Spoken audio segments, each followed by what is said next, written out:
Recording in progress.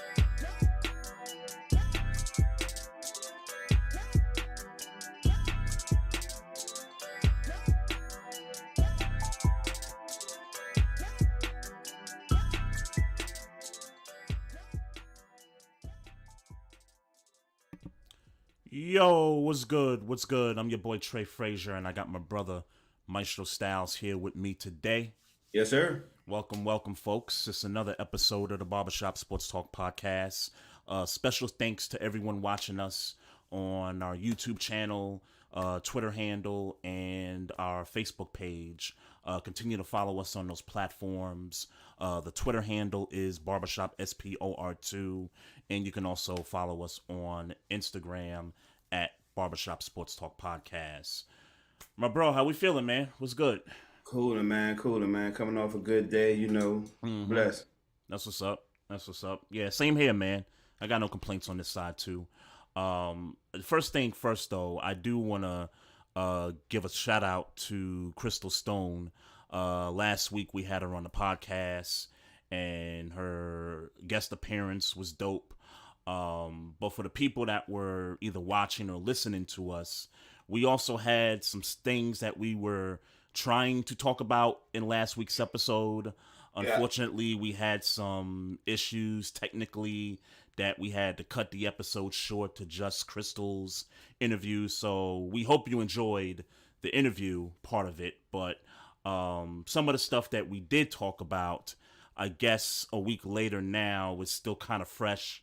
There's still some things going on. So just to kind of, if you don't mind, Maestro, just want to kind of recap what we had talked about before the technical stuff, the Lamar Jackson stuff. So let's kind of rewind back a week. So the Ravens put the franchise tag, the non-exclusive tag, on Lamar Jackson. So the non-exclusive basically is where the player can go out, get offers from other teams, and the Ravens will be allowed to match whatever offer that team puts out. So since then, once the tag was placed on him at the deadline, we had several teams that, people were thinking that they would be in the mix for Lamar Jackson as far as offering him a contract. Falcons, Panthers, the Commanders, the Raiders, just to name a few of those teams. Yeah. And since then, and well, let me not say since then. Right after the deadline, some of those teams, if not all those teams, came out and said that we're not interested. They didn't even say we're gonna look into it. They didn't say, oh, we want them. They just blatantly came out and said, hey, we're not gonna pursue Lamar Jackson. You and I agree that we believe some of those teams were lying, to put it bluntly, and that this was sort of a smokescreen for some of the teams. So since then, here we are. Let's fast forward. And now we're kind of in the middle of free agency. We have a whole bunch of moves that we'll talk about in just a minute. But just to those particular teams that were rumored to be in the Lamar Jackson sweepstakes, but then came out and said that we're not going to pursue. So the Falcons, what they did earlier today was give Taylor Heineke, the former Commanders quarterback, a contract. I think it was a 1-year contract worth $10 million or $11 million. I thought it was 2 years, but yeah. Okay. You could be right about that. I might get the years mixed up, but I thought the money was like around $10-12 million, something like that. So you have that, and so now people that I've seen on Twitter and other social spaces believe that this is a signal that the Falcons are going to move forward with Desmond Ridder as the starter, because now you got him and now you got Taylor Heineke in the quarterback room. I don't know who else is a part of that room, but there seems to be a lot of people saying that this signifies that they're going forward with Desmond Ridder. I don't know how true that is. Yeah, neither do I. We'll see what happens, but the Falcons did spend money elsewhere. They got the Bengals receiver. Was it Bates? Did they get Bates? I forget which receiver they got, because I know the Bengals lost both of their safeties. Jesse Bates is a safety. So That's what I you said said. That's what I said. you said receiver. I thought you Oh, said my just bad, my bad. Yeah, you said If I receiver. said receiver earlier, but that's my bad. Yeah, I yeah. meant safety. The Bengals lost both of their safeties to free agency. I know the Gotcha. Falcons picked up Got one of Jesse them. Bates. They got Jesse Bates. So the Falcons did spend what was like, I guess, $69 million of their cap space.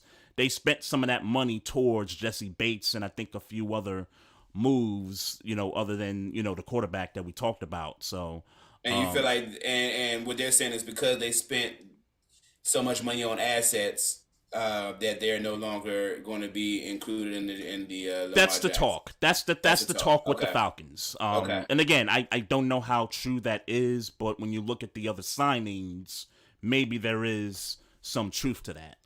Yeah. The Panthers. The Panthers. So the Panthers get, I don't know, they get beat in the head, in my opinion. The haul that they gave to Chicago for the number 1 pick. So clearly the Panthers are going to pick a quarterback in this draft with the number 1 pick. That's the consensus around people that cover the Carolina Panthers. I know, shout out Sheena Quick. She alluded to it, that they're going for a quarterback. And DJ Moore was in that trade also. Shout out Ryan Poles, the general manager of Chicago. Black general manager, just making all kinds of moves to better that football team. And the haul that they got, like I said, they beat the Panthers in the head. Like, that's a lot.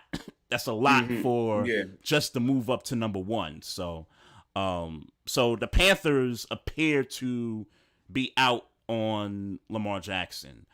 The Raiders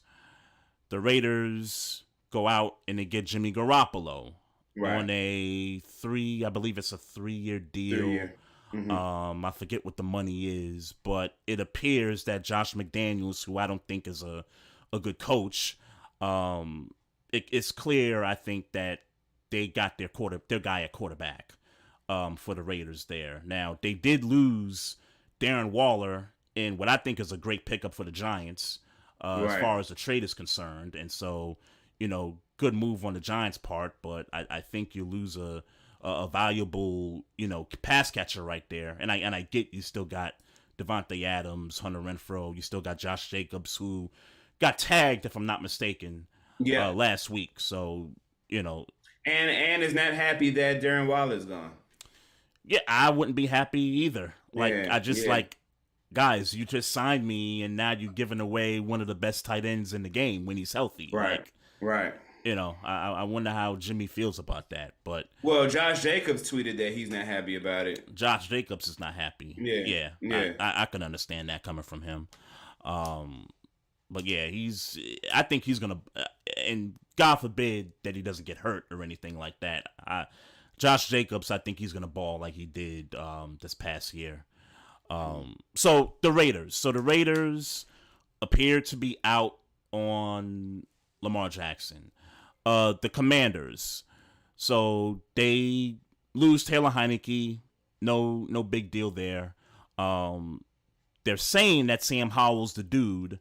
I still don't believe that's that's who they're settling for. I don't believe that. I don't know who else is in that quarterback room. I mean, you work with some Commanders fans. I would like to get an interest of what they're talking about as far as, the quarterback situation. I mean, nothing, obviously nothing concrete, but the conversation is let wait till after the draft and throw everything you can at Lamar Jackson if he's not signed by then, throw everything you can, just throw it at him. So here's what I heard also, because the team is up for sale. It's close. Dan Snyder appears to be on his petty on the way out. I heard this thing where, and it's a theory, that Dan Snyder could piss the rest of the owners off by offering Lamar Jackson like this, contract of a lifetime. Yeah. I mean, basically, Deshaun Watson, basically, and then some. Yeah, I've heard that kind of theory that's been floating out there, that on his way out of selling his football team, he'll just kind of, well, maybe not. Well, I guess he would be resetting the market because we've had some quarterback deals since Deshaun Watson, but he would put that market right back where it was when Deshaun Watson got the fully guaranteed deal at $230 million. Yeah, but nobody, I was about to say, because he got 235. The next closest was 189, I believe. So yeah, that was the Kyler Murray. I think that was the Kyler Murray, yeah. So he definitely, one way or the other, he reset the market, talking to Deshaun Watson. And that, with that rumor, I would hope that they at least going to push that thing to 250 at least, for Lamar Jackson.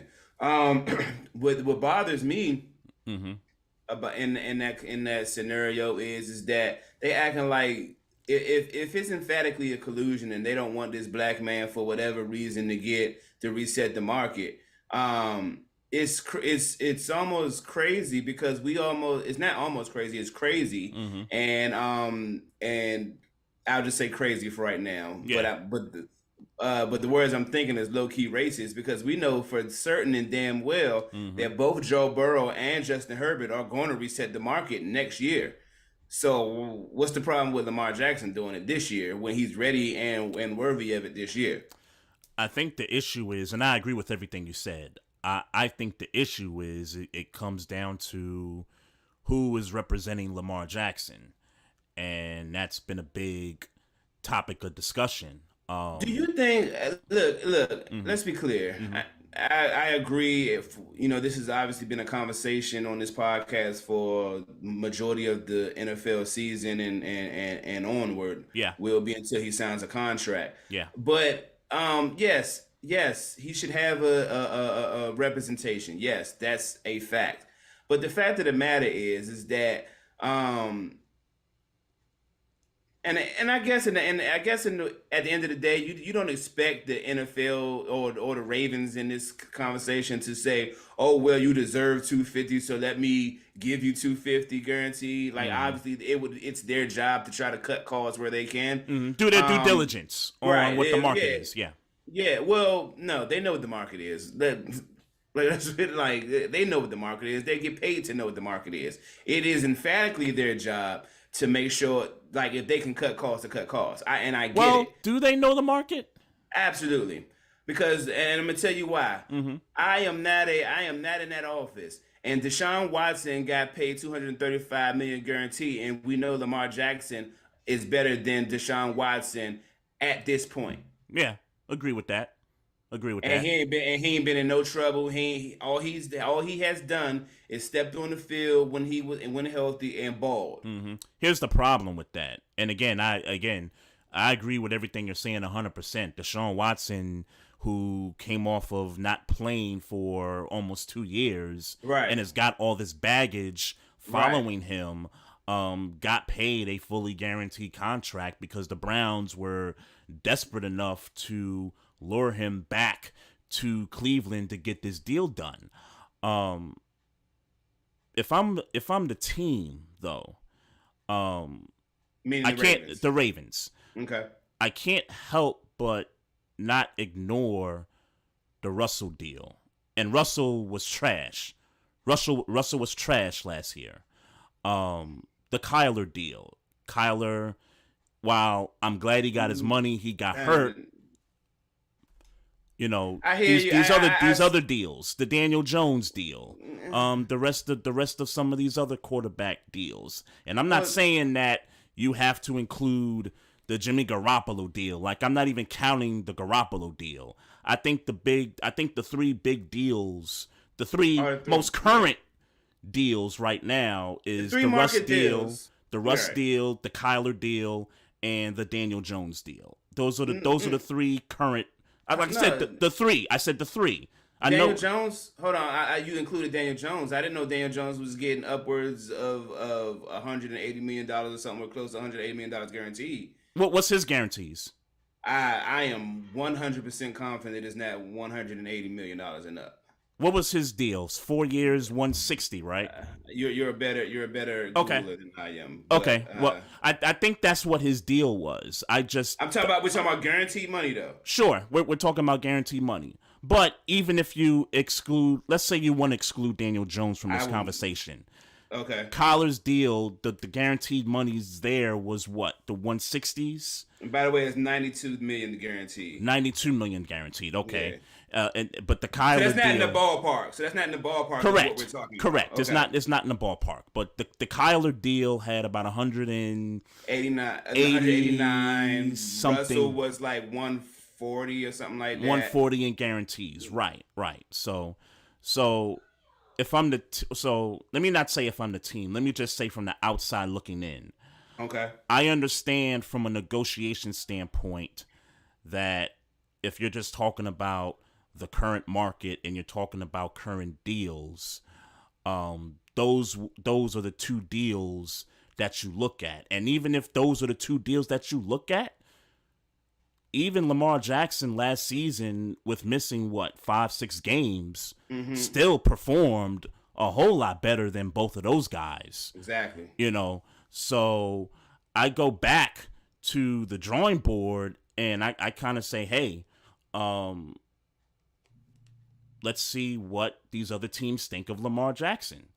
I think them putting the non-exclusive tag on him, I think when it's really kind of all said and done, probably the best route to go at this point. Okay, I don't disagree with you from a team standpoint. So let me be clear on that. Yep. I don't. Yep. I'm taking it back. I do disagree, but I understand why they would take that approach. Got you. Okay. Got you. It's because here's the thing. I'm sorry, bro. Like, I'm not saying Lamar Jackson's the best quarterback in the league. That's not what I'm saying. Mm-hmm. Right now, he is at free agent. And I get that he's not a quote unquote free agent yet. Right. But he hasn't signed. the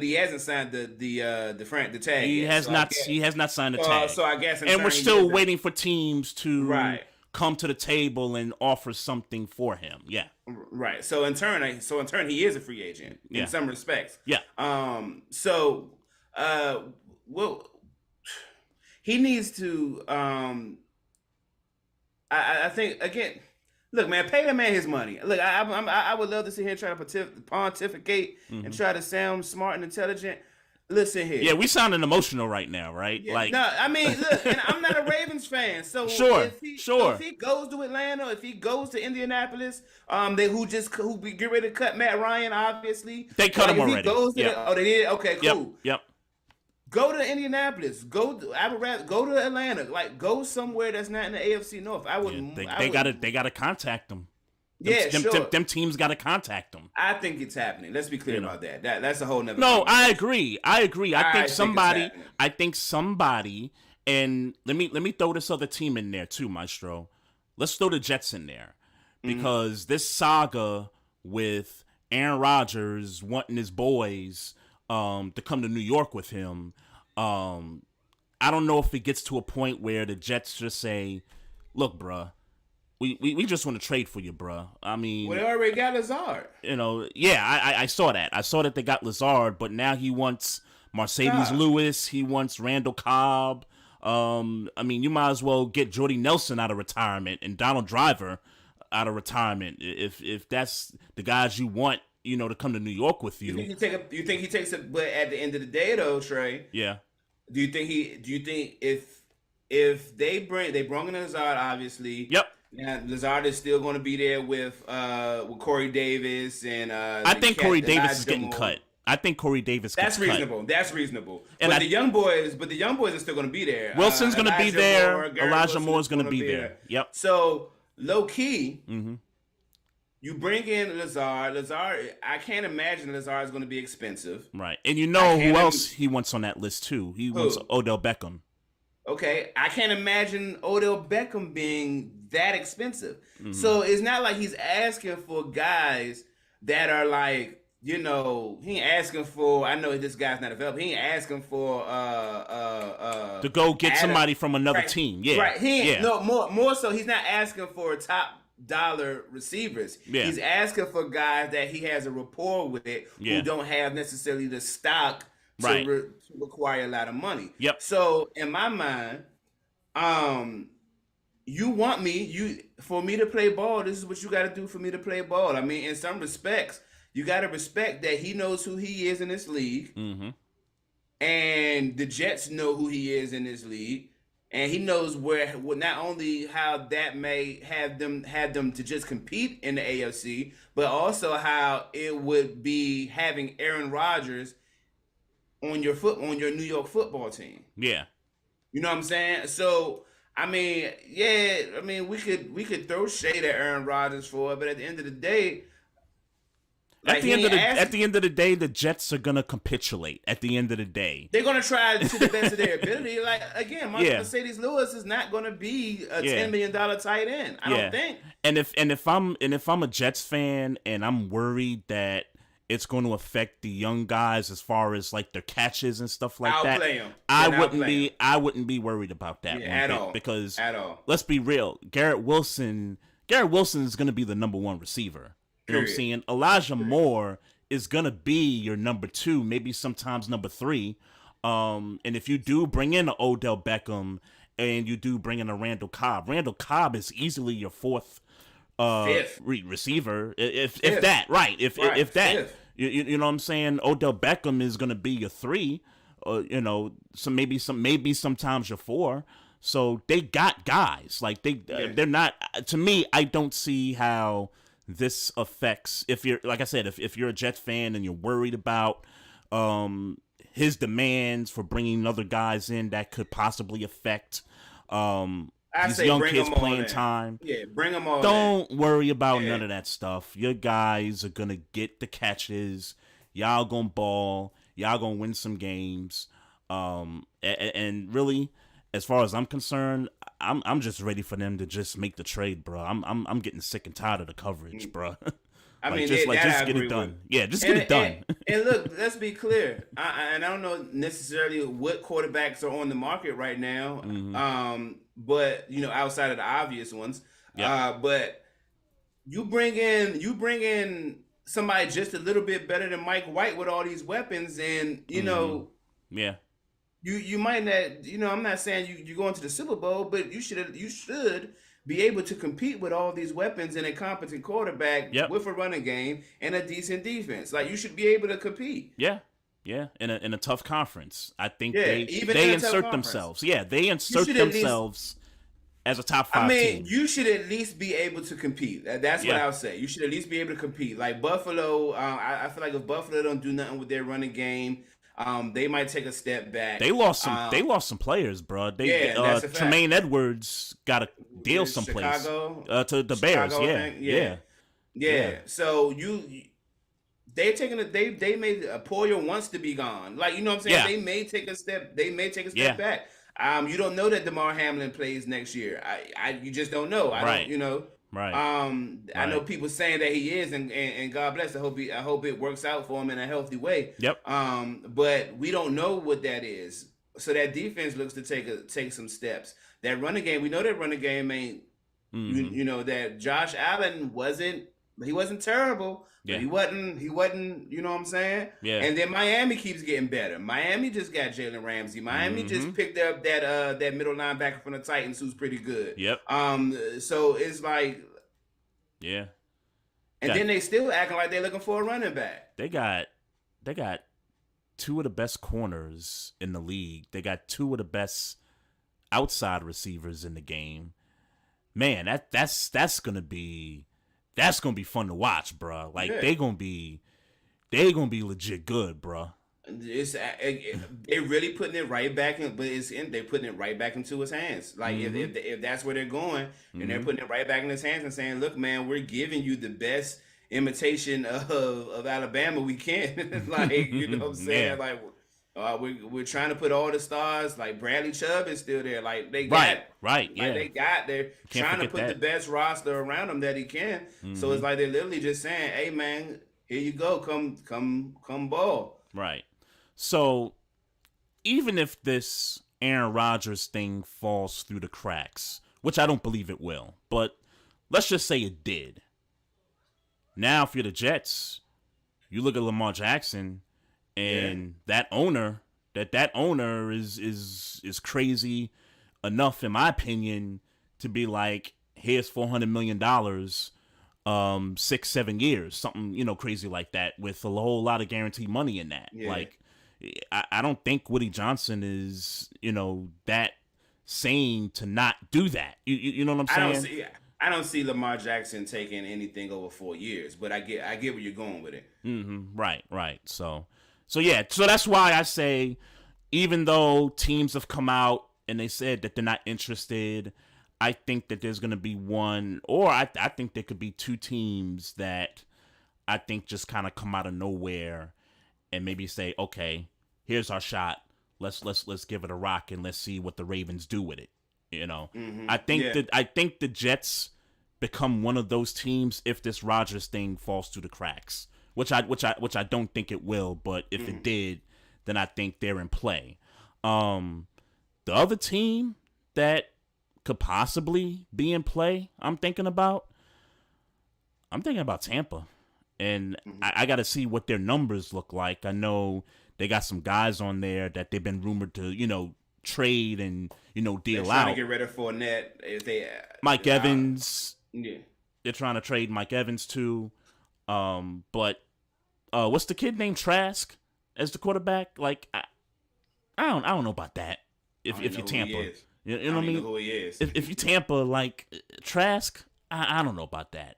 Yeah. Like, I think that's a team that I think could maybe come out of the shadow and just say, hey, Lamar, here, another ownership group, that I think is unhinged down in Tampa that could be like, hey, here, here's $400 million.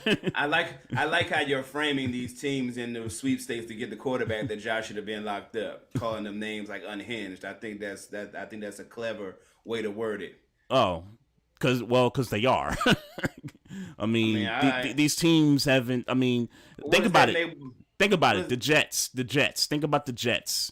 I mean, longest playoff drought right now at 11. I think 11 seasons right now. I mean, unhinged is an interesting word. Unhinged. When I think of the word unhinged, I think of the words heathen, untrained, uncouth. So it seems like you're giving negative connotation to teams who may get your quarterback that y'all should have signed 2 years ago. So if they get him, then I mean, I'm gonna be upset. I'm gonna be pissed off. I'm gonna be pissed off. I'm gonna be pissed off. And I don't know how long I'm gonna be pissed off about it, but that's all I know. If he ends up in another uniform, I guess you'll get the 2 first rounders, right? That ain't enough. I'll be honest with you, bro. That's not enough. You gotta. I know people have been saying 3, nigga. You gotta give me 4. You gotta give me 4 first rounders, bro. Yeah. I mean, what did the Panthers give up for the number 1 pick? Don't give me the line. A lot of picks. Definitely a lot of picks. I know all of them weren't first rounders, but right. At least 2 of them were first rounders. So, and they gave up a player in that too. Come on, you trying to tell me? So in your mind, you saying Commanders, Jets, and the Yeah, you got to throw the Commanders in there. I did just talk about them. About Commanders, Jets, and Tampa Bay. Those might be the teams to look out for. Those might be the. I hope I'm wrong. I hope I'm wrong. But I don't. I'm just looking at who's in play. Like I said, Carolina clearly is taking a quarterback in the draft. You brought the Colts up. I think the Colts are taking a quarterback in the draft because I know they're like, what do they pick, number 7 or number 8 or something like that. The Texans. I mean, I don't have them in that sweepstakes. For Lamar, you mean? Yeah. Okay. Yeah, I was gonna say I think the Texans take a quarterback. I mean, I think. So who's the guys? It's Bryce Young. It's Will Levis, Stroud, Anthony Richardson. Right. So there's 4 guys, and I mean, we just kind of named 4 teams that are probably gonna pick a quarterback in the draft in that first round. Well, I'm gonna tell you now. What's up? I think the Colts are in. Or I think the Colts should be more in the Lamar Jackson sweepstakes than they should be in the drafting a quarterback sweepstakes. Well, I don't know, man. I don't know. They do have some cap space, though. I don't know what the number is, but they do got money. The reason why I don't know is because Yeah. a lot. I think it's safe to say that not safe to say because Lamar Jackson has thrived without a whole bunch of weapons. So we know Yeah. he can thrive Yep. without a lot of weapons. But I think in order for him to take the next step, with this opportunity for him to go to another team, I think the team has to address it from the perspective of, all right, we're not gonna keep doing this to you where you got to do Right. everything, and and we need to get some playmakers around you. That's why I think Right. that's why the Jets make sense. I think that's why the Commanders make sense, and maybe the Colts not so much because they're not really.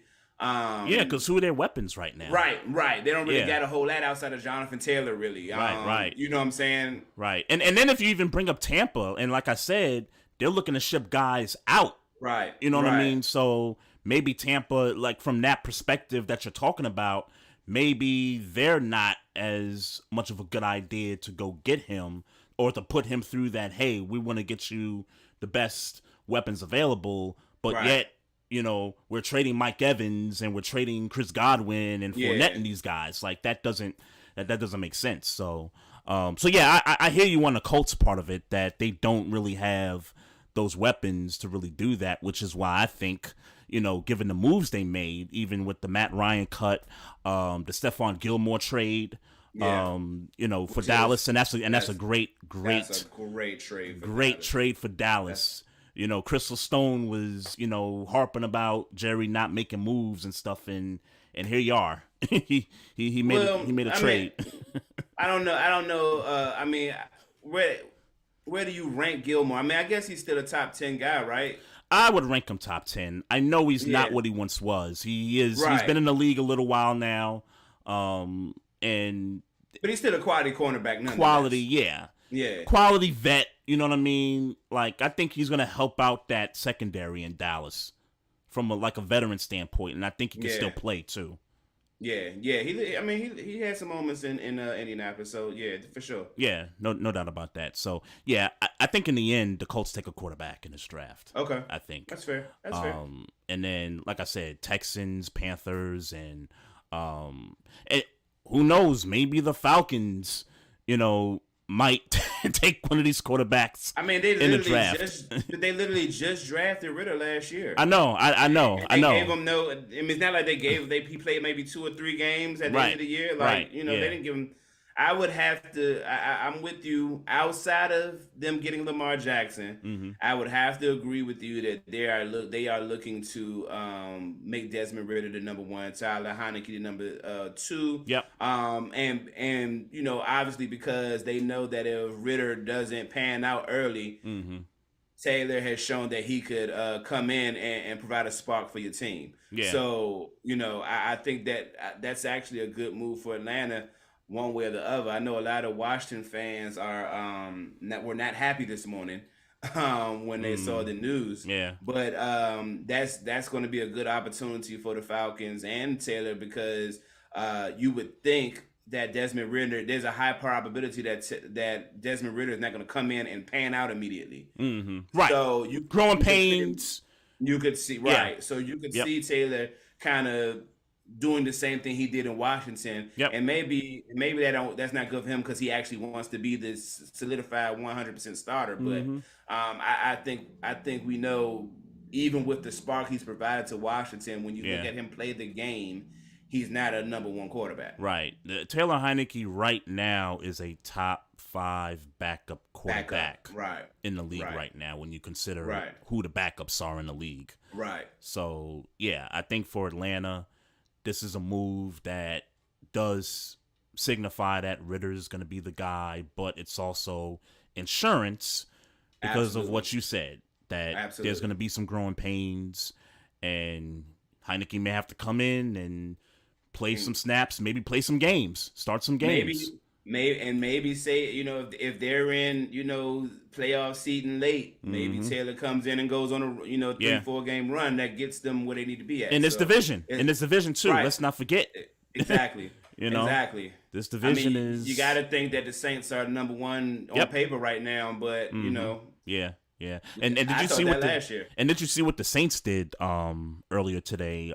They signed Mike Thomas to a 1-year deal, which I don't know if they had to restructure what he was getting paid, because didn't he have a big contract before he got hurt? I want to say that it wasn't a long deal and that he may have been coming out of it. Okay. I don't know. But I do not know for a fact. So don't quote Okay, me. because he missed all of last year, and then he Yeah. missed some of the previous year, right? Yeah. Okay. I mean, Yeah. it's reasonable to put him on a prove it deal. Yeah. So we'll see what the Saints do, man.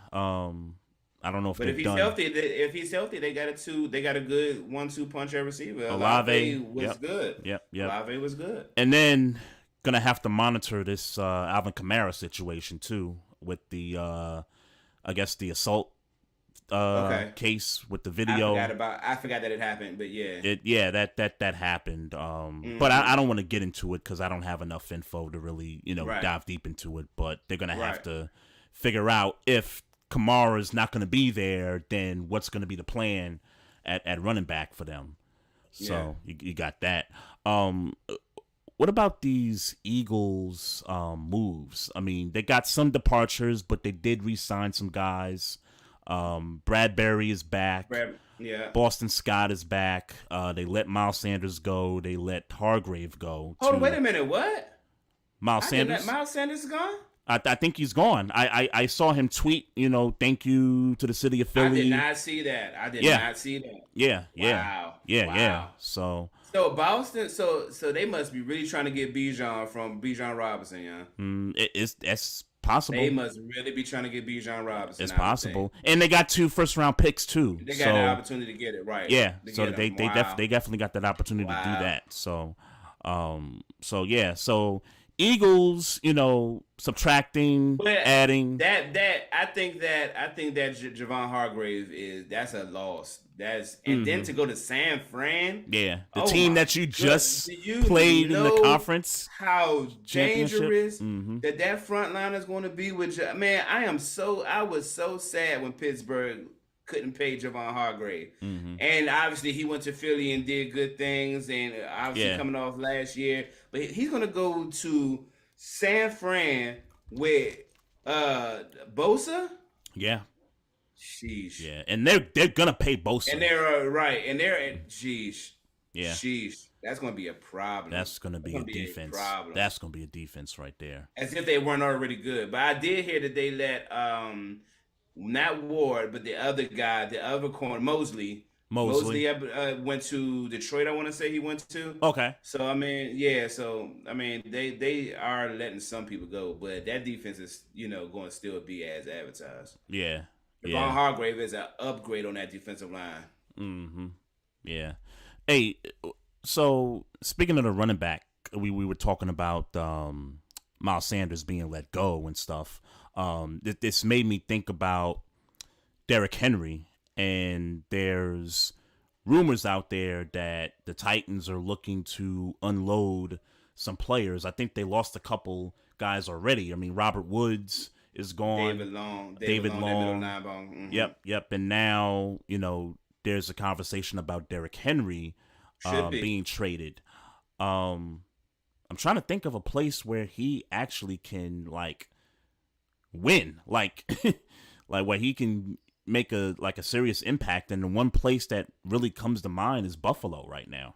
Yeah, I mean that's the obvious place. Yeah. I just wonder if they're gonna trade him to the Buffalo Bills because of, not that they're division rivals, but they're conference rivals. But if the Bills got the best compensation, I think you make that deal if you're Tennessee. I mean, I also think the Bills should be in line for Joe Mixon because they're looking to shop Joe Mixon. Mm-hmm. Cincinnati is. Yeah. Also, Austin Eckler requested a trade. I mean, I think money wise, Austin Eckler is going to have to go to a team that actually got space to pay him because Austin Eckler has been a top 5 back for 2 or 3 years. So, yeah. Right. Right. So that's but I guess so.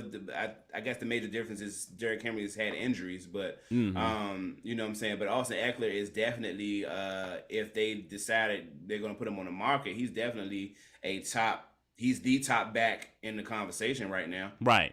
Yeah. If I'm Buffalo, I got to be looking at one of those two situations when it And comes then, to quite winning that frankly, spot. in that ranking, Derek at 1 through 3, Derrick Henry is number 3. I could understand that. Yeah, it's just injury. I'm just talking about it's just injury. Yeah. Obviously, he's the bigger, maybe He's the older back. He's older Yeah. than Eckler. So Yeah. I get what you're saying there. I would don't- go is with the he young older? guy. He's older than- I think he's older than Eckler. Yeah. Okay. Well, he's certainly Eckler and Mixon are certainly healthier. That's Yes. a fact. Yes. is that a I fact. agree with. Yeah. That I agree with 100%. Yeah, we talked about the Bengals losing both safeties, which I'm happy about. I mean, Absolutely. anytime you deplete the division rival, Yeah. more Yeah. good for that. Yeah. Your boys made a move. Patrick Peterson is now the new corner. I see some To replace dislike. Cam Sutton. I see some am dislike for highly Sutton. upset. Yeah. We don't. You don't. I'm sorry. There's no way to slice it. You don't substitute Cam Sutton for Patrick Peterson. You don't do it. No disrespect. He's had an illustrious career. All those great things. I mean, my hope is that we could have a Joe Hayden resurgence for 2 years because he's like a year younger than Joe Hayden. But I doubt it. If I'm being honest. I mean, let's be clear. He was the best cornerback on the Minnesota Vikings defense. You know what I'm saying? I was just about to say that. Like, he was on a defense that was the worst in the league. So I'm hoping that he's more of a locker room guy than, you know what I'm saying? But the problem is that he's still good technically that he can beat out a Witherspoon. He can beat out a Keller Witherspoon and be the number 2 guy. Because I watched a Keller Witherspoon get torched up majority of the top of the year this last year. Like, that Patriots game was not good for him last season. So I could see somebody like a Keller Witherspoon who should probably be the projected starter, him and Levi Wallace. Yeah. I could see him losing that to the likes of a Patrick Peterson because Patrick Peterson got a bigger name, more technically sound, a little more moxie. Yeah. But as far as the league goes, he's gonna be chasing some fast receivers, obviously. So I don't know that that's gonna. I don't know that that's gonna go. yeah, well. he gotta go see Jamar Chase twice. Well, I would hope that they would put Levi Wallace on Jamar Chase, but I would, but I hope that Patrick Peterson, and trust me, that scares me too. But I would hope that Patrick Peterson would provide as much locker room presence and coaching, coaching inside the game as possible. Being a vet. I would hope that it's going to be more of that than him actually having to be put in guarding number 1 receivers type situations. But it's probably not going to go my way. He's probably going to be seeing having to guard a number 1 receiver in certain games, or a really good number 2, like a T. Higgins if he stays in Cincinnati. You know what I'm saying? I could see Tomlin putting the trust in a Patrick Peterson to cover. Absolutely. A guy like Jamar Chase. I could see that. And Patrick Peterson is already all on Twitter, so happy to be here. The whole controversy about him wanting to wear number 7, and he coming out like, guys, I obviously know I'm not going to wear number 7. Like, he's already kind of blending into Pittsburgh culture, the way that Pittsburgh fans like players to come in and kind of, join the culture. So he's going to be there until he's not needed per se, or till it's too much to keep him there. So I just hope he provides in the ways that I would like him to provide, which is more so teaching the youth, as opposed to like having to be the guy who got to play Jamar Chase. Because Levi Wallace or Witherspoon can't hold up the bargain. It's gonna be barbecue chicken. I hope you're wrong, man. And more than that, I really hope this pass rush. I mean, obviously T.J. Watt was gone a lot of the season, but I'm really hoping that pass rush. I want another pass rusher. I need a third. Who's the pass second rusher. guy? Who's the second guy? Highsmith is Highsmith. the second guy. Highsmith. And there's conversations about maybe Bud Dupree coming back because the Titans are looking to offload him.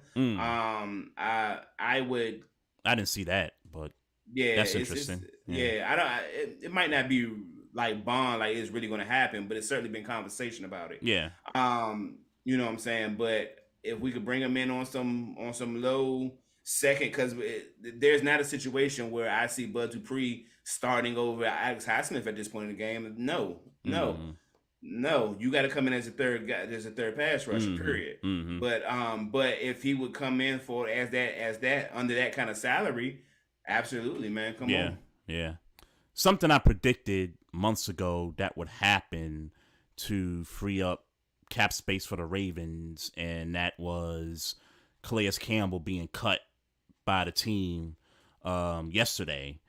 And I saw it coming. I thought that maybe this is just a cut to just kind of create cap space and then maybe bring him back on a That's cheaper deal.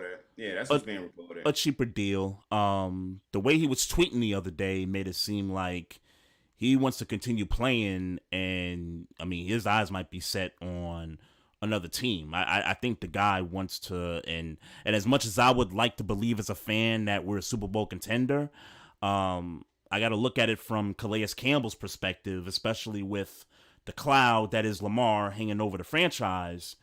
Hey, am I going to be able to have a chance to play in a Super Bowl? Right. So I'm going to have to see, because somebody's going to get him. Like, I think if he's out there long enough, and Calais is 37 years old, I think, but he's still, like, he can still stuff the run. Yeah. You know what I'm saying? So I mean, there's defenses that need run stuffers out there. So I would expect that at some point, even if it's after the draft, that he's going to be picked up by somebody else. Like I could see somebody like a Detroit picking him up. You know what I'm saying? Yeah. Yeah, I was gonna say if we didn't just sign Larry Ogunjobi to a 3-year deal, it's like $10 million a year, I wouldn't mind having Calais Campbell come and play for Pittsburgh to help stop the run 100%. Yeah, I'm sure you would. You would. I think we covered all the free agent stuff. I'm sure we didn't, but I mean, it's. I mean the important guys, the important guys, and way too much. and we really talked about guys that really weren't as important, but yeah, I think we kind of got through everything, man. I want to get into some NBA real quick, and it's something that I think we could have talked about last week, but I don't remember what date this happened. But your boy Kevin Durant, during warm-ups, twisted his ankle. Bad sprain, 2 weeks of I guess just sitting out, and then I guess him having to get reevaluated after week 2 to see how far that goes. My question for you, because I know you're all over the Suns as champions this year, what do you think? How does this impact? He'll be fine for the playoffs. He'll be fine for the playoffs. I knew you would say that. I knew you would say that. You know I'm at with it. He'll be fine for the playoffs. He'll be fine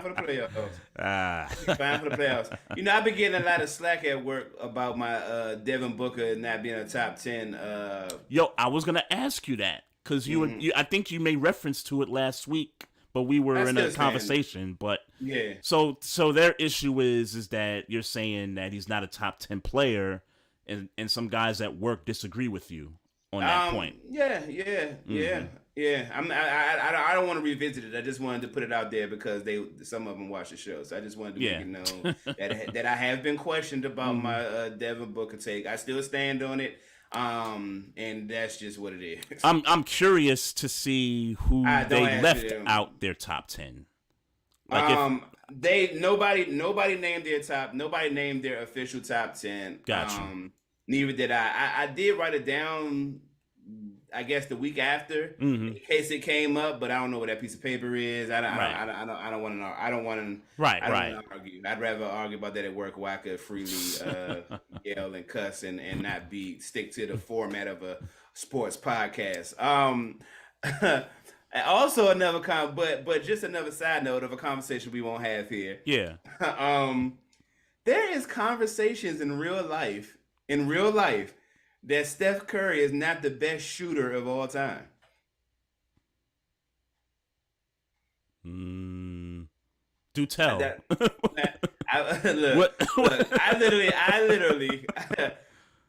I literally, and I'll make it short. I promise we can get back to Kevin Durant. So I literally had a conversation with somebody who insinuated that Dan Marley was a better shooter than Steph Curry.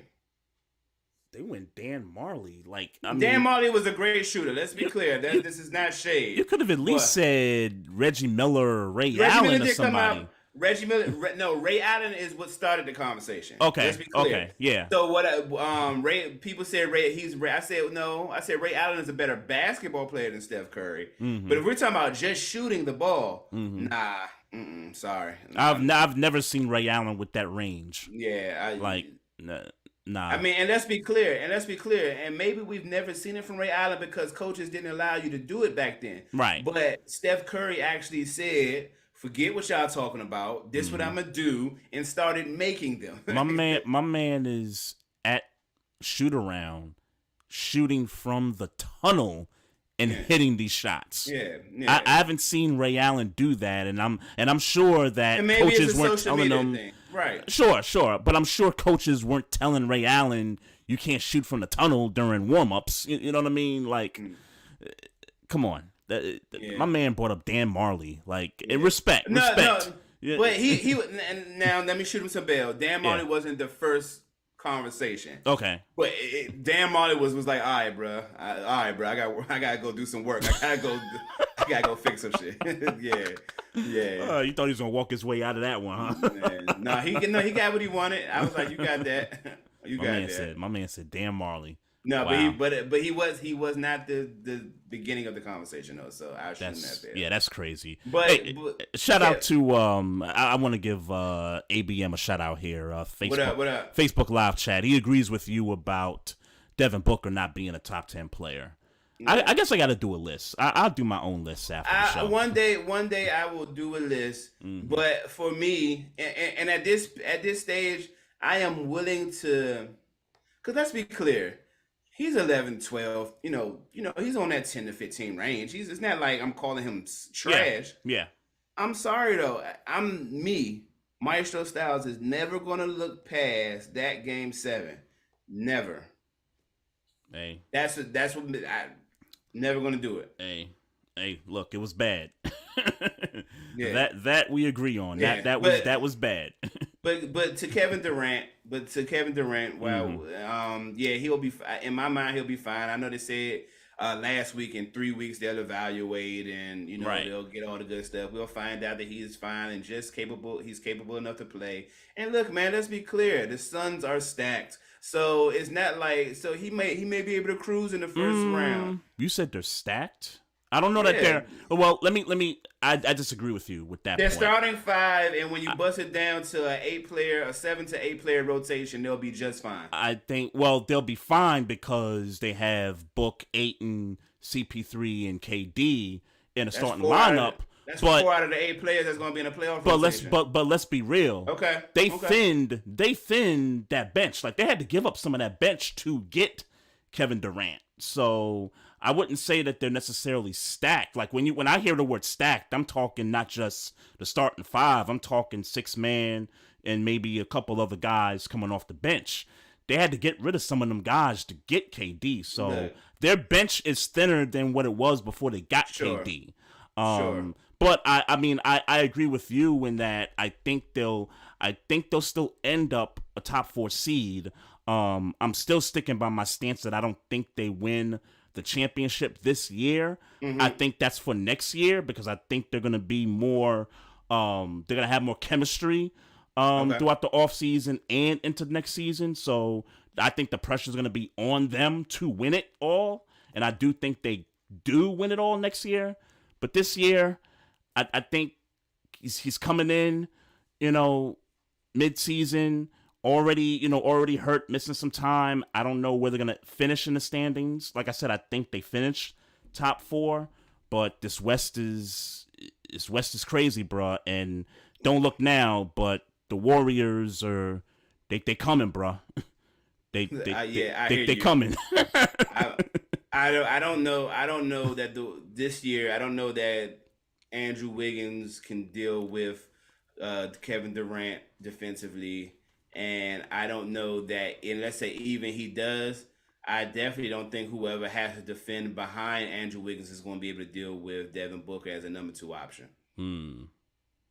I don't think they could deal with both of them. And then Chris Paul might decide he want to score 25. You know what I'm saying? 8 Sure. still 8. You know what I'm Sure. saying? I don't know. I don't know that anybody can deal with that in Sure. the West, or maybe the Celtics, but in the finals. But I don't really know. I don't think so. Yeah, I gotta see when KD comes back. I gotta see how he moves. He gonna shoot. He gonna shoot the lights out. And he's gonna make He's gonna shoot and make. I gotta see how he moved though. I that's what I'm interested in to see, because that ankle, it looked bad. Like, not season ending bad, but it looked like damn, this dude's gonna miss some weeks. I mean, the way that thing, turned up like that. But I'm interested to see how he looks when he comes back. ABM in the Facebook live chat, he's got a couple comments here. So it's a Suns question. He says, can they guard? Basically saying, can they play defense? No, I'll answer it. No, they can't play defense, but I think in the fourth quarter, I think they could come up with some key stops.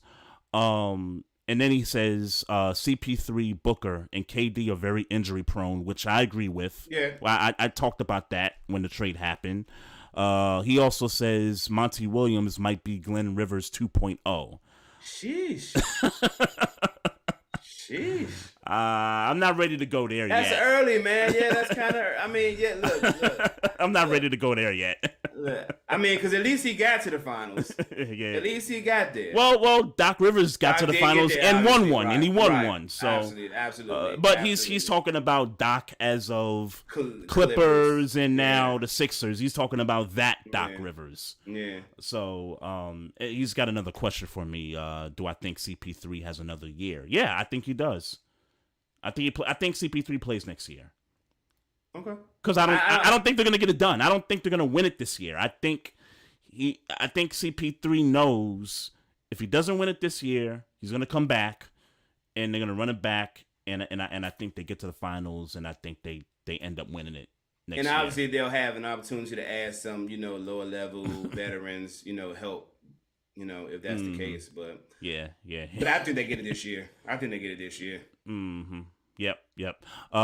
Good point from him too. Wiggins might not be back. Good point on that. And if he's not back, the Warriors are in trouble, and they have 7 wins on the road. Yeah, like you seen that stat, right? Like, no.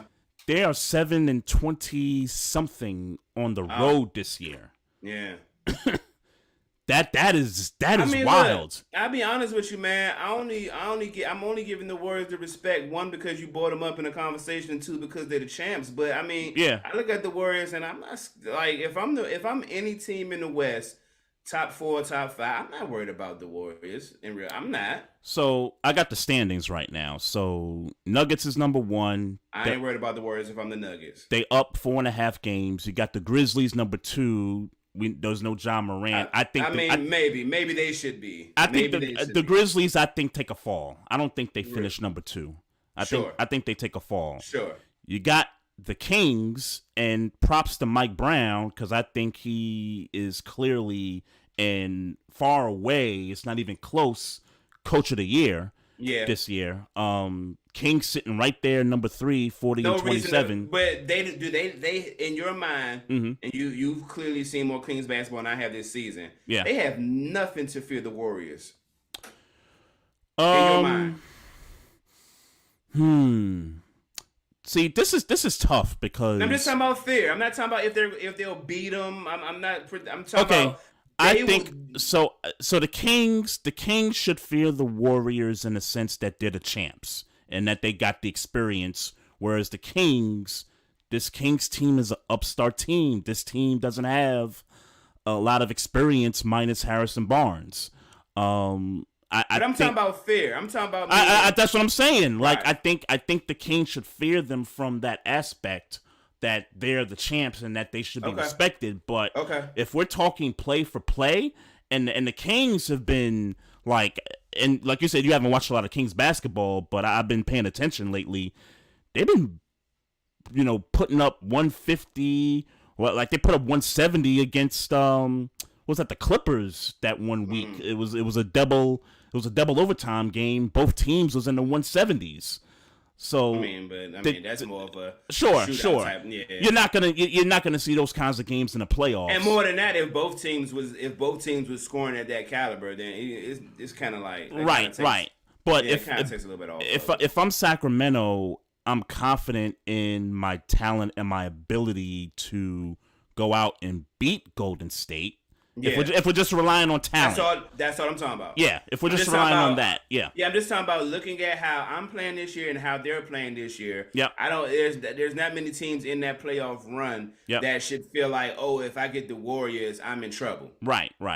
If you are Phoenix, you don't fear the Warriors.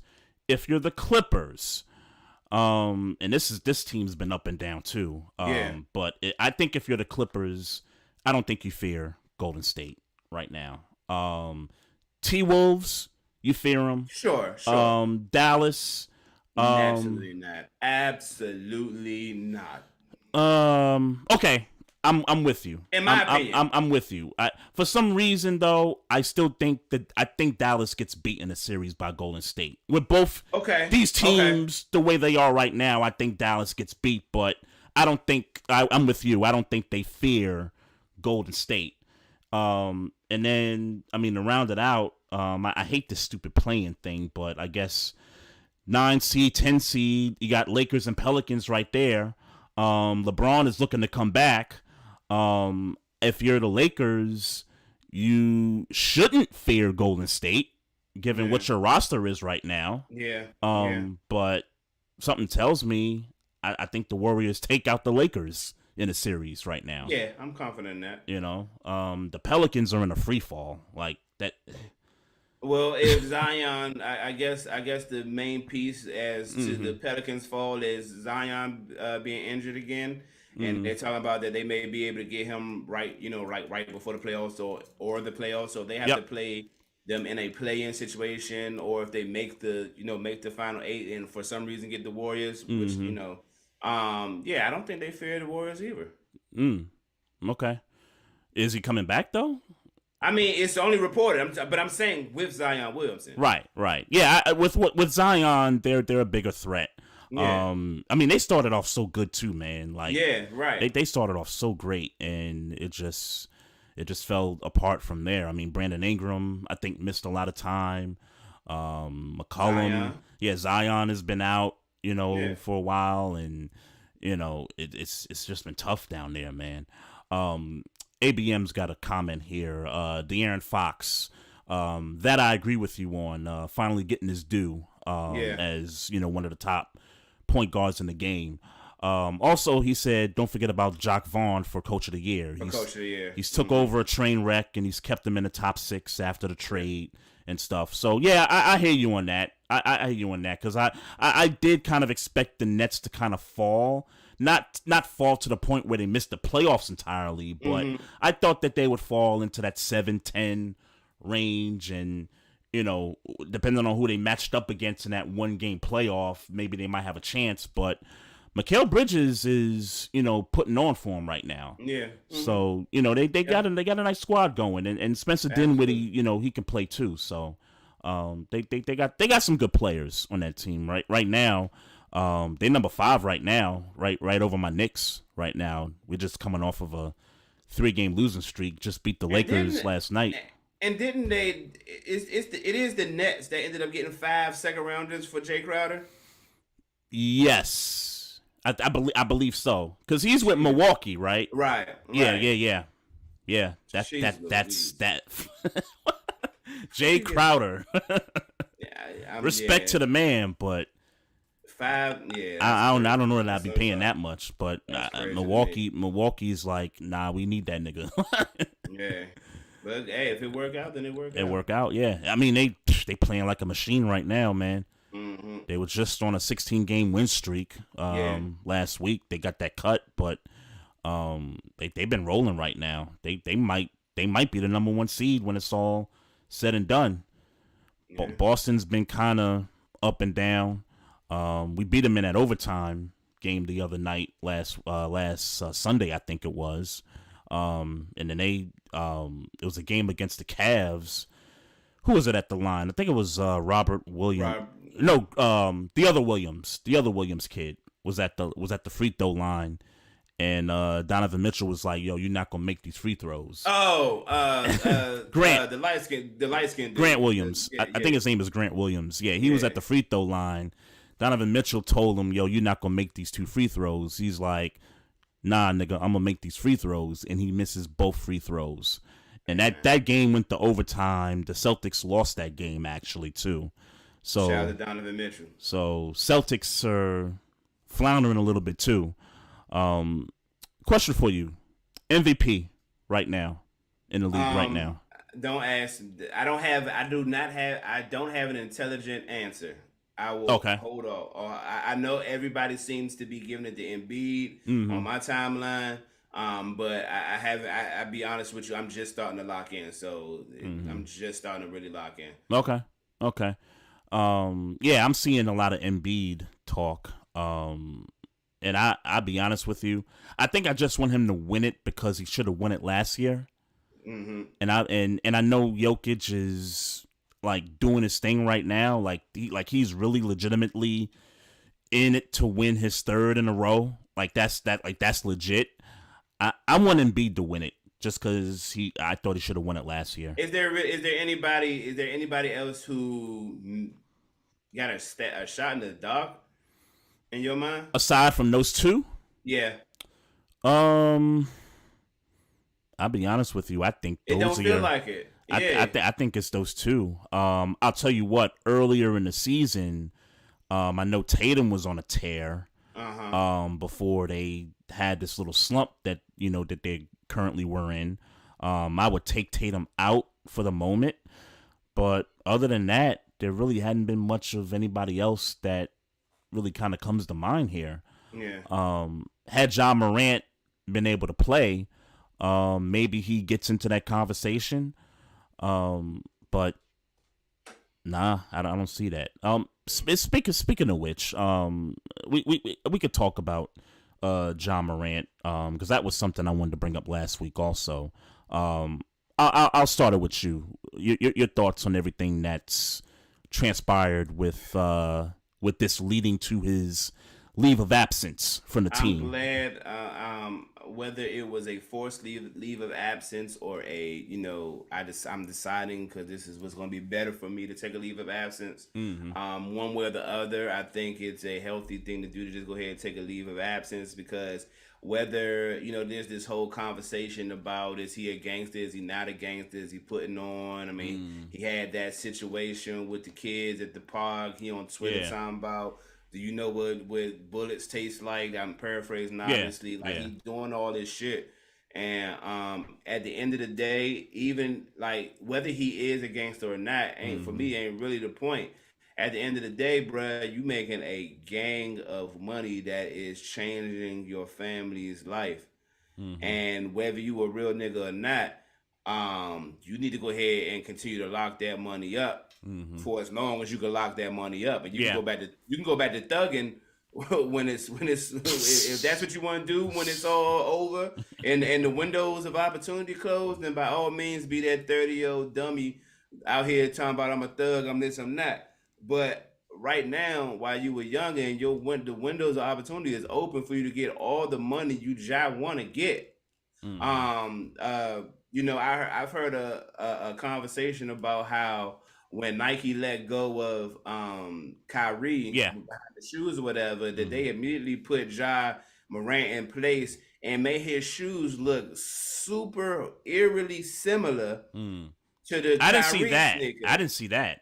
It's been a conversation I've been saying, but down to the logo. The logo was eerily similar to Kyrie's old logo. Yeah. And so it's just another example of how Ja Morant was kind of being put in position to be, thrust into superstardom, and obviously he's on his way. Yeah. And these types of things like this, whether we like it for him or not, this is going to put a small damper, I think, on his path to superstardom, on his path to making all the money he can make. Yeah. this don't look good that he might not play for the rest of the regular season. And I don't know that that's the case, but Yeah, yeah. but I kind of saw it coming though. Like when they announced the 2-game suspension, yeah, that's not enough. I looked at it and I said, that's not well, two things. Number one, that's not enough. Number two, I think this could extend beyond the 5 or 6 games that even people were suggesting versus the 2. And, here we are. He's away from the team. He's at a facility someplace in Florida, I believe, getting, whatever help he needs Whatever to get. help he needs. Whatever he needs. I'll just say this in regards to the incidents. You mentioned a few of them. Let's not forget about the incident with the Pacers where they said a SUV was flashing an infrared laser at some Pacers employees or something along those lines. And the reason I bring that up is because I want to bring up whoever his entourage is. And I know his dad is a part of that. And I'm not here to question his fathering skills, because at the end of the day, T. Morant is a grown man. John Morant is a grown man. I'm not here to question any of that stuff. I just hope, I hope that the people around him that's closest to him, that hang out with him at the club or they go wherever to these places, that they sit this kid aside and be like, hey, yo, like, this is not what we need to be doing right now. Like, you got the Nike deal, you got this contract. Her Powerade back there, I don't know. Yeah, I saw that. I saw that. And who knows what other deals maybe follow that. I hope it doesn't. But who knows about that? If I'm one of those guys, man, I gotta be like, yo, Ja, like, we can't be doing this. Like, we can't be fumbling the bag like this, because we, as much as you count on us to protect you, we gotta count on you too, because, you providing for, for your folks, you providing for your people and stuff. And so I just hope and pray that he's got some people in his ear that's, gonna tell him the right things, and get him right. That's just where he's got to be. He's just got to get right, and I believe he will. I believe when the dust settles, he'll come back. He gonna be dunking on niggas like he normally does. I really believe he'll be bigger, stronger than ever when he gets back. And I hope he takes the time to get a mid-range jumper. You on that mid-range jumper? You mentioned that a few times. Yeah, because I think if he develops a mid-range jumper, that that can stretch out. I mean, he shoots a 3, okay, I guess. You know what I'm saying? But if he can get a mid-range game where he can just pull up, and when they expected him to go fly through the air, he just pull up and shoot a little 18. Yeah. Well, yeah, like that's going to take his game up a notch, 100%. So I hope he's taking time to develop that too. But Monty Jones made a point on his show that the NBA needs Ja Morant.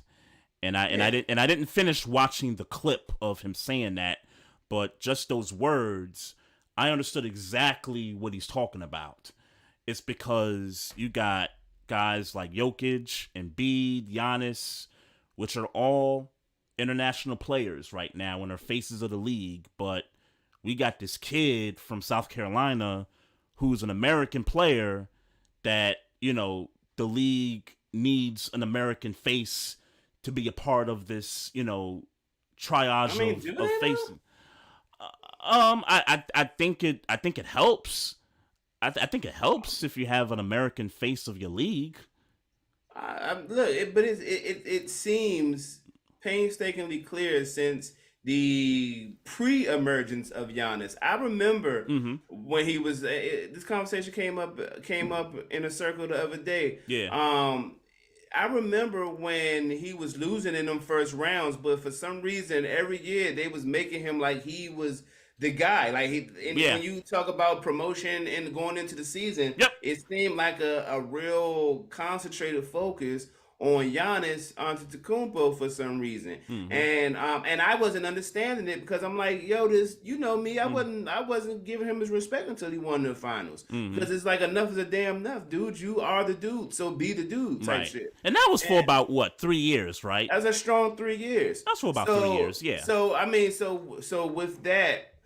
That's Embiid was being pushed the whole process. We know Joker was being pushed. Like these were the 3 guys that they were pushing as the future of the NBA. I mean obviously it's still LeBron. That's he the guy, and Steph, he's the guy. But but it was clear that they were pushing these 3 international players to be the future for whatever reason. But it would seem to me that they are pushing that way because they starting to realize that, one, the game is becoming more global, and 2, maybe the star doesn't have to be American born.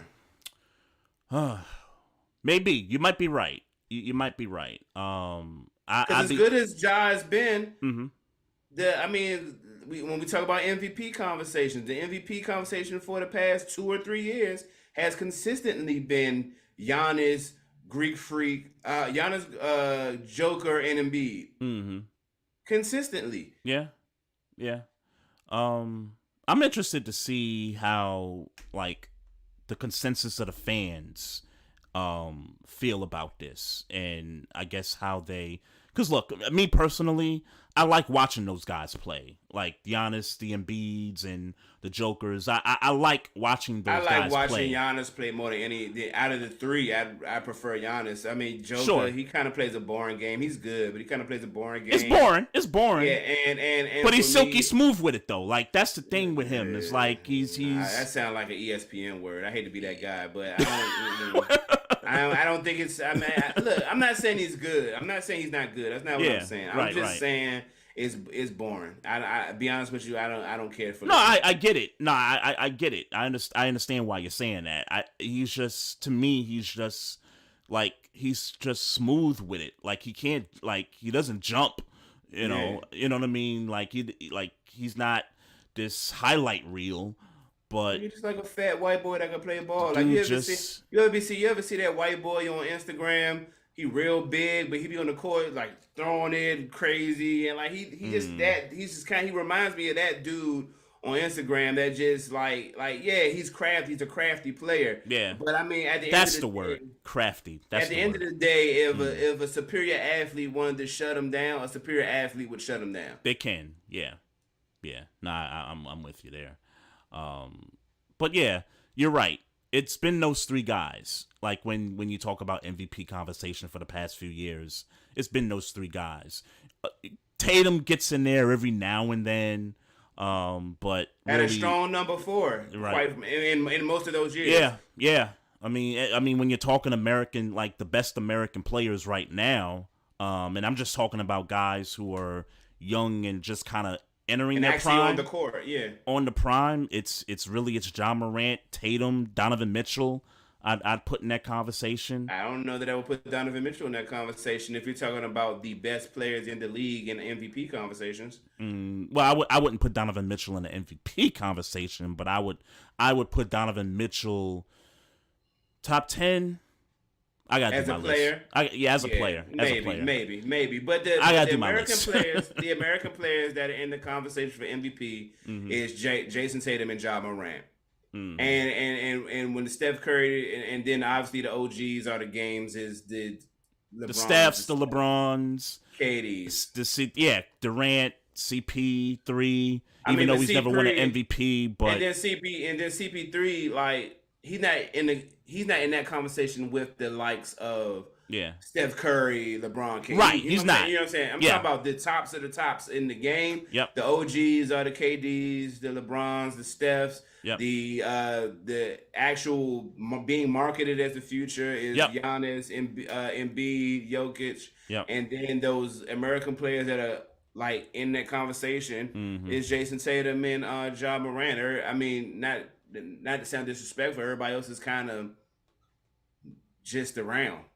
Yeah. Not that there's not obviously there's other people balling. I mean, Damian Lillard is still here balling. Like it's obviously people still here balling. I'm just saying, Right. like when you talk about the best of the best, Looks like those are the AB. conversations.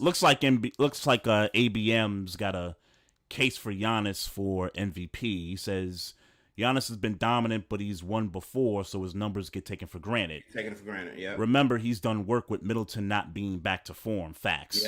Yeah. Facts. And then Giannis himself missed a game or two here and there, and they've still been able to kind of be on this tear right now. So his comment about Ja Morant saying he won't get that mid-range until the offseason, Ja will be out of Memphis in a year or 3. So he doesn't think Ja Morant's going to be in Memphis long term, which I don't think that's not a reach. Yeah, it's not a reach. That those conversations, especially when they don't advance in the playoffs and they don't get the conference championships and NBA finals, that's when those conversations about does Ja want to stay, is the team building around him enough, and that's when you'll start to hear about Trey talks and all that stuff. So and then not to put this on him, but history shows that those types of guards that continuously want to jump on niggas, that's not a sustainable thing for 7, 8, 7 to 10 years as a player. You know what I'm saying? Eventually, you're gonna have to adapt your game. So I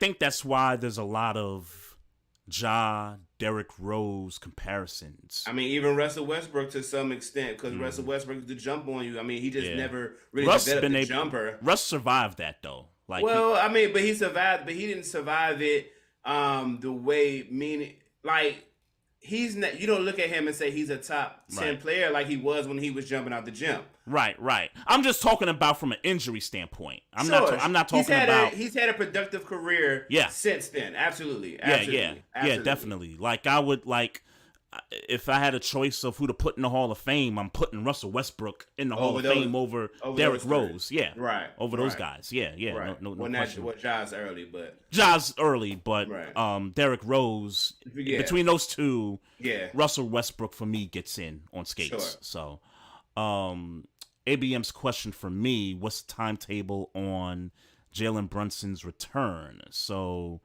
Jalen Brunson's been out for 4 games. Just to kind of take you back, Maestro, a couple weeks ago, he tweaked his ankle, played through the game, toughed it out. We won that game.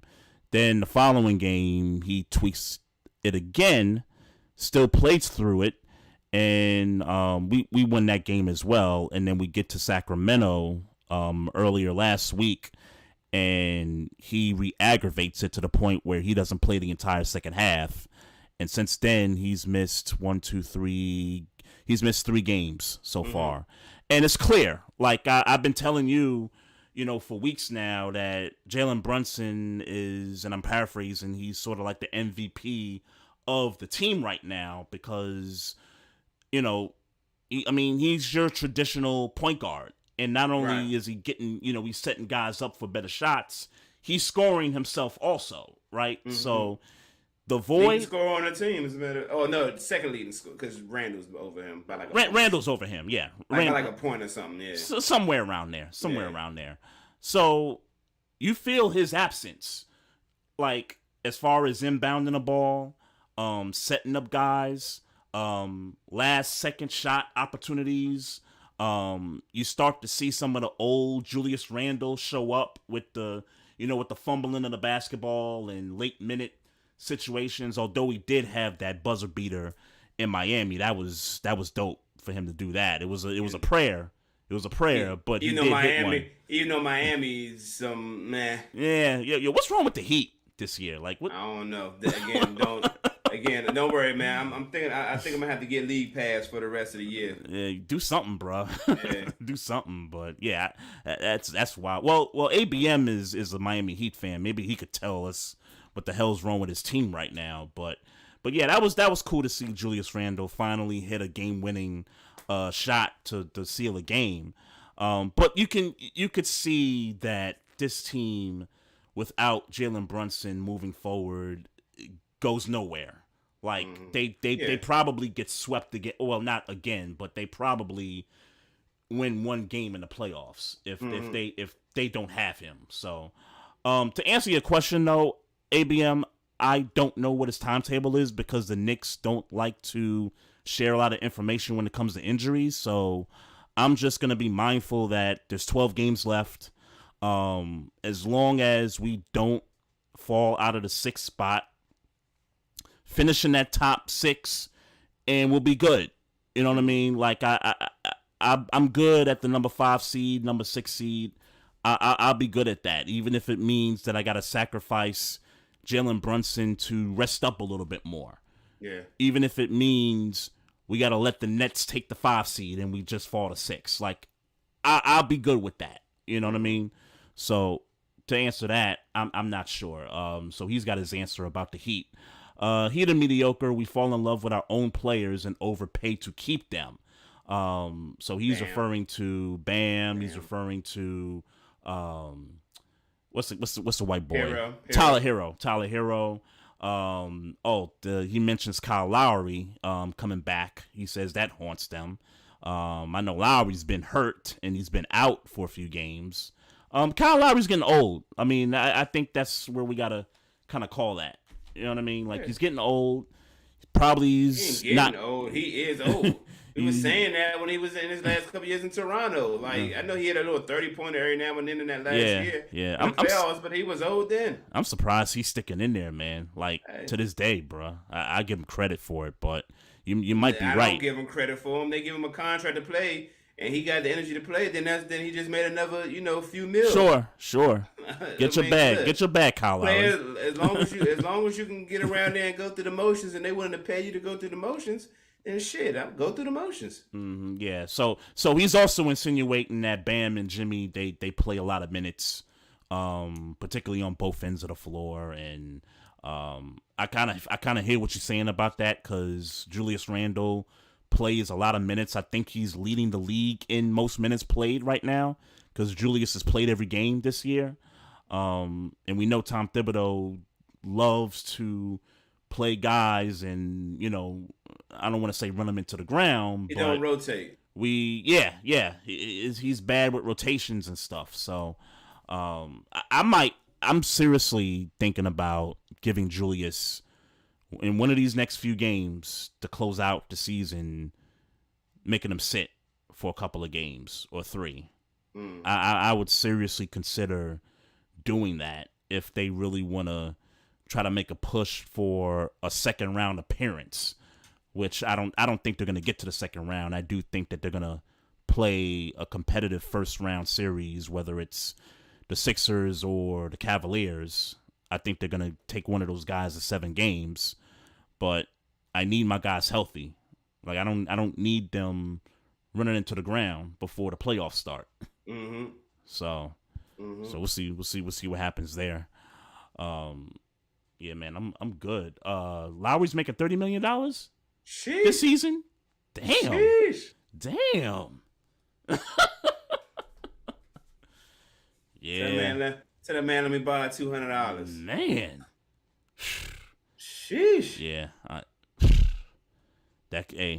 He might not be the sole reason, but that's that front office right there, boy. That could be Pat Riley. I don't know, bro. Sheesh. I don't know, bro. Might be time to let that man go. Ain't no might about it. I'm talking about like after this season. Like I don't know what his contract situation is, but if that man is up this offseason, you got to part ways with that. Yeah, you really got to part ways with that, bro. This is my last thing. I thought about doing a bracket for the tournament. Starts this week. My energy for doing them shits is just gone, man. Is it? I don't know. I don't know what it is. I don't know. Well, for one, and I could speak to this too. We don't keep up with these teams. We don't keep up with these players when the season starts. Like I'm not seriously. I am not thinking about these games until really Selection Sunday. Like really, this weekend was okay. I'm looking, because I like to see the teams in the area. Like, you know, shout out to Howard University. Yeah. They won their conference. They in the tournament. They play Kansas in the first round. Shout out to them. Maryland's playing West Virginia first round. I think that's a 8-9 matchup right there. Other than that, like, really not taking much interest into the tournament because we really don't know the players. And really, I don't want to say dislike, but I'm thinking about not doing a bracket. And I see Alabama's the number 1 seed. We talked about Alabama a week ago. I can't root for that team, bro. Knowing that a mother lost her life and had to leave behind, a daughter. You know what I mean? Like, I can't root for that. I can't root for that team, knowing that happened, and knowing that this program put no punishment towards this kid. And I get this kid is, you know, they talking about him, you know, being a number 1 pick and all this stuff, but I don't want to hear that right now. Like, I can't. Like, if I seriously did a bracket, I might just mess around and be like, you know what, I'm gonna just pick the upset just because I don't like what's going on there with Alabama right now. Yeah. You know, so. Yeah. How much time do I got to do a bracket if I do one? Tomorrow, pretty much. I think it's tomorrow. Yeah, it's tomorrow because I'm playing games. Like, I don't take them playing like the first 4 or something like that, because it's 68 instead of 64 now. So right. I think there's 2 games tonight, 2 games tomorrow. I don't really consider that. I just want the final 64 in before I do the bracket. So you got time. You got time to do one. Maybe I'll do one for shits and giggles. As a matter of fact, we just got an invite from ABM in the chat, posting in the paint bracket, and he says it's in the message. It's in the message group. He's got a link there. Hit us off. Yeah, I'll check it out offline. Yep. We'll check that out. Man, I'm good, man. If you good, bro. I'm good, man. I'm tired, man. I ain't ate. Yeah, I hear you, bro. I hear you. Special thanks to everybody in the chats, including you, ABM. Shout out to you for the support. Folks, just remember, we on social media. Follow us on the Facebook page. Follow us on our YouTube channel. Follow us on our Instagram at Barbershop Sports Talk Podcast. You can also follow us on Twitter at Barbershop SPOR2. If you got questions about the show, hit us up on the email at barbershopsportstalk1@gmail.com. And if you listen to us on any of these platforms, whether it's Spotify, Google, Apple, iHeartRadio, drop us a review. Let us know what you think about the show. And all will be good. And if you got nothing else, bro, it's always fun doing this podcast with you, bro. Yes, sir. Can't wait to do the next one.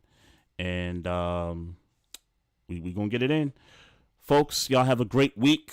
We'll be back next week with another dope episode. And remember, mind your business. Recording stopped.